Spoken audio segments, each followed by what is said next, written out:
Hey everybody, it's Meredith from Cedar Circle Farm, and this is your third Nature Journal Club prompt. And this one is one of my true favorites, and it's called a sit spot. Many of you might have a sit spot place already, but basically it's just a place that you're drawn to, typically outside, typically a place that's easy to get to.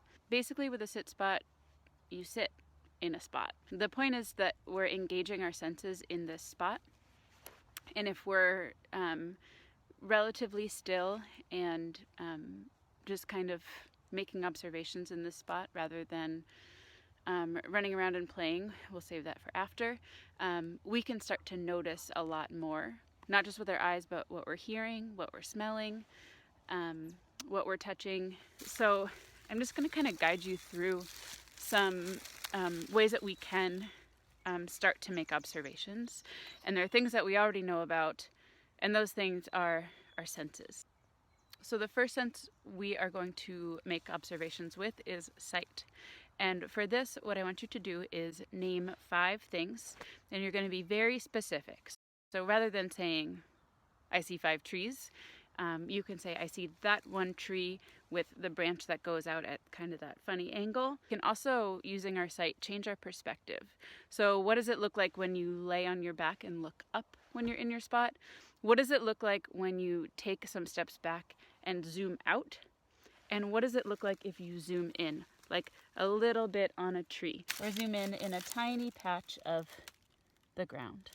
The next sense we are going to use to make observations is our sense of smell.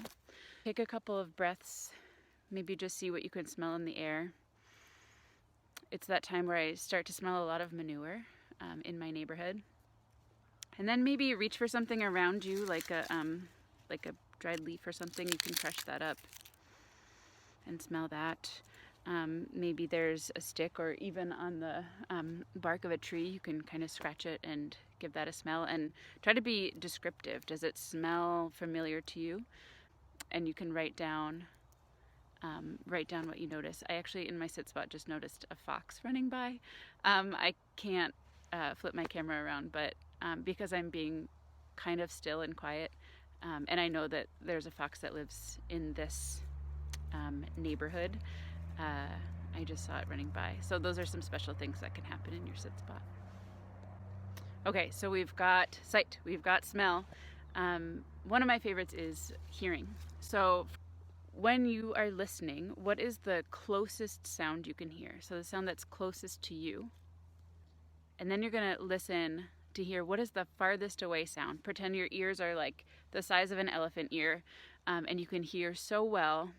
What's the furthest away sound that you can hear? So we've explored and noticed with our sense of sight, our sense of smell, our sense of hearing. We're going to skip sense of taste today just because I don't know what's growing in your neighborhood, and we just need to make sure that it's 100% safe.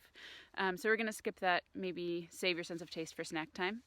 But we're going to move on to a sense of touch. And for this one, sometimes I just like to feel what the ground feels like under me.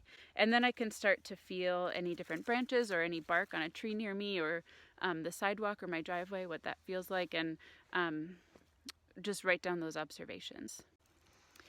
The last thing that you're going to do in your journal, so we've been either drawing pictures or taking notes or writing lists or diagrams of things that we're noticing in our sit spot. The last thing is we're going to come up with 3 different wonders. So something that you've noticed through your observation that makes you go, huh, I wonder. These are things that through observation maybe you could eventually find evidence and figure out on your own. Something else that's really important for your sit spot experience is to just take your time.